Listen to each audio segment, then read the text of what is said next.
The Haitian Creole saying, sac vide pas camper, means an empty sack cannot stand.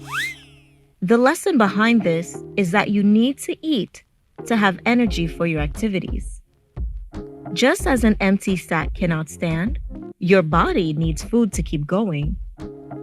Here are some examples of how to use sac vide pas camper in a sentence. Ah, sac vide pas camper. Toi gangou la mal fait exercice.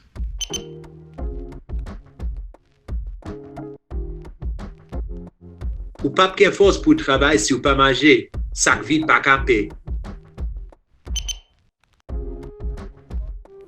Fun fact: before plastic bags became common, it was common for people in Haiti to use sacks, which are made out of cloth-like materials.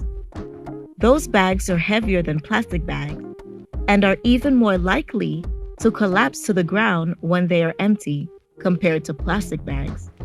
Since Haitians in former times used sacks extensively to store harvested grains, fruits, and household items, they were quite familiar with what happened when a sack was empty. Therefore, it's not surprising the saying, sac vide pas camper, developed over time. For more videos like this and more information, please go to howtocreole.com. Merci.